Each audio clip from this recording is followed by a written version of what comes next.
but we've got a very special guest, Jacob, on the line. Jacob, how's it going?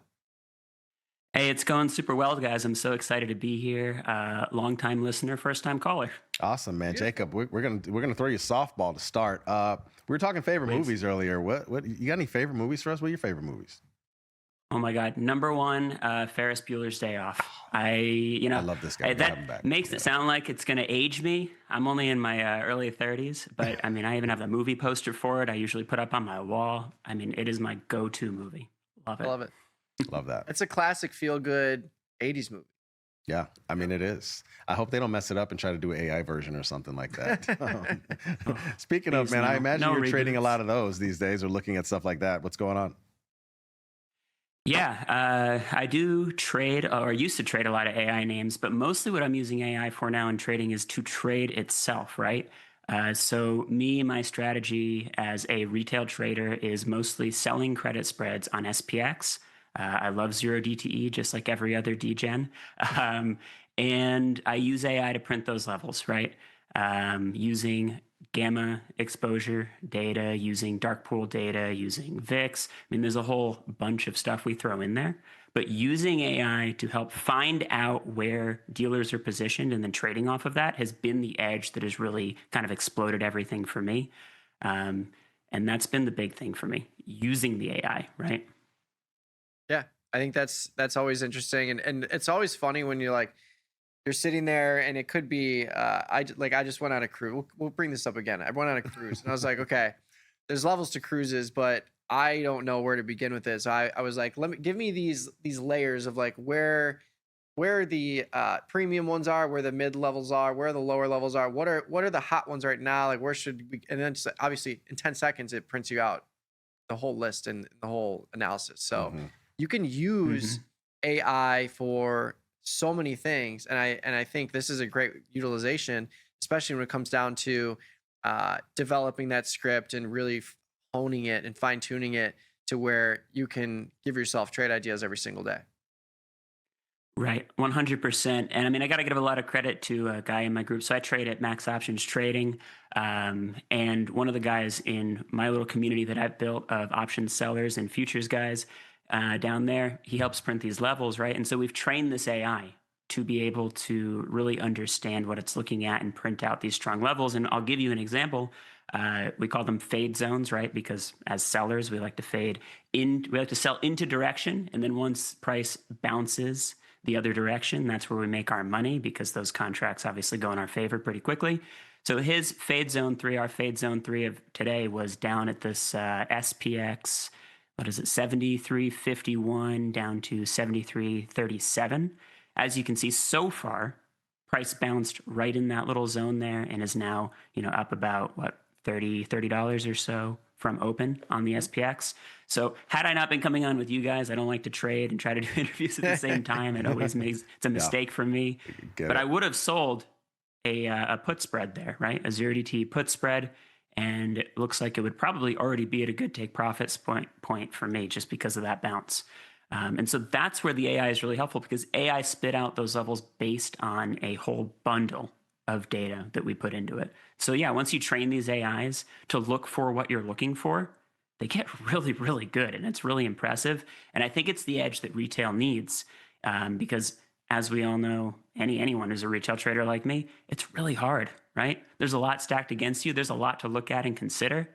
AI can really help you take that information and make it much easier to look at. So speak to that a little bit too. Like you said, a 3-hour window. Like why a 3-hour window as opposed to a 1-hour window, or even the whole day, right? Or also like that's a really tight range. Even using kind of like a crooked number, like 37 versus like using round numbers like 50 or 40. Like talk about that a little bit. Why those numbers and why that range? Why 3 hours?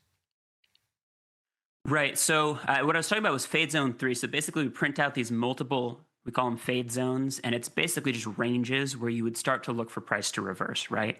Now, for me, I actually really only like to trade the first hour of the day. I think as a retail trader, the main goal for everyone I know is less screen time, and the trap that we all fall into as retail traders is, Our goal is to not have to work anymore, to leave our 9 to 5. And then instead of working an 8-hour job, we work a 12-hour a day job just staring at charts, right? So for me, I try to get in and out in the first 30 minutes to an hour. I try to be one and done as much as possible, because every time I get into that second trade and it starts to go against me, I'm like, oh, damn, I could have just left with the win. So for me, it's like that first hour of the day is perfect, but the fade zones are literally just where we're looking for price reaction, right? And that data stack is really strong. We're using data from, I saw you guys have the Spot Gamma founder on here a lot. I love his product, but we're using data from a product called Skylight AI. We take dark pool data from there, GEX data from there, and then pair that up with VIX, price action from the SPX. And once again, we're throwing that all into AI, getting a printout, and getting an idea of where to start to look for entries. Now, obviously, it all is going to come down to discretion. It's not always right. No one ever is. But when you look at the price action this morning, you saw those. I'm on the 5-minute chart at the moment. You saw these 2 wicks bounce off of what would be that fade zone 3 that we're using. And those 2 wicks there would have given me the idea, okay, I think this is probably the bottom for now. Who knows what's going to happen later?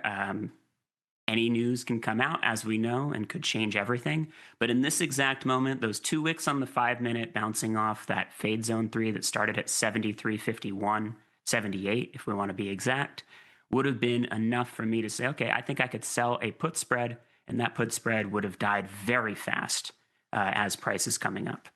Jacob, So you know what's that's better? kind of how it works. You know what's Go. You know what's better overall is you need the 45-day window selling volatility, tasty lifestyle, man. Like that's what you need. You don't have to stare at the screen as much. You know what I mean? You just sell some vol, 45 days, come back in 23. I mean, it's not that simple, of course. But do you sell vol in anything, or is it mostly like this is near-term trading stuff? I do sometimes. I mean, mostly in, I guess, mostly in my wheeling strategy, right? I would say mostly my wheeling strategy going further out. But I think the 0 DTE just works for me because I like it. But you're right; it is a lot more stressful than going further out and giving yourself time. I agree with that.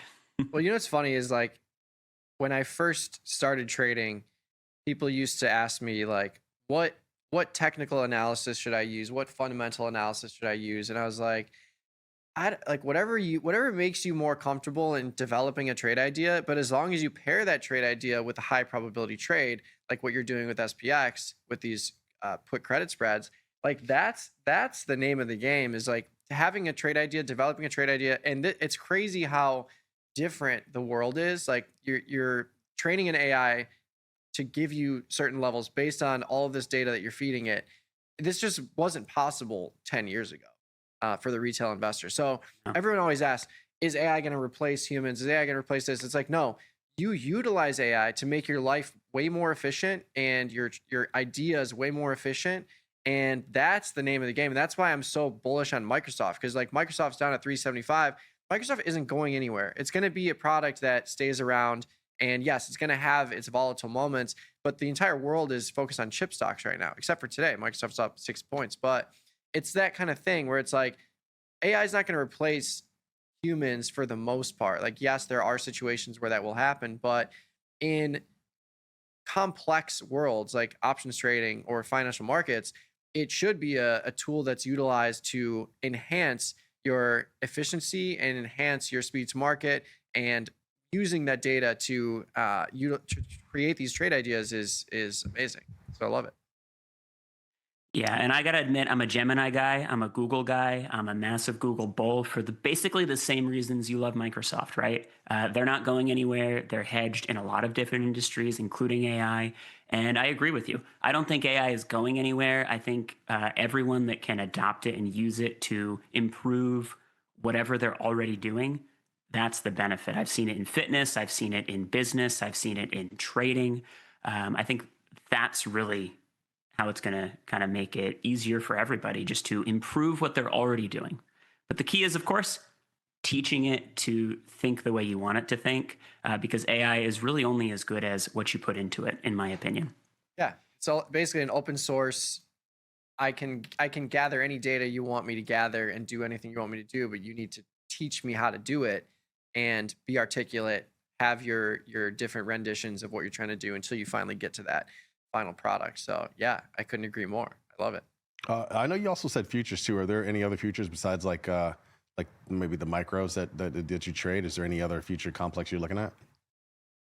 I mean, I'm primarily trading ES, and at Max Options Trading, everyone's trading NQ. For me, it's a little too wild. I like looking at SPX. I like trading ES alongside it myself. But really, it just comes down to, again, looking at those gamma levels. And with that Skylight AI tool I mentioned, you see live GEX data. So I can come in and I can say, okay, here's where I think the market will react.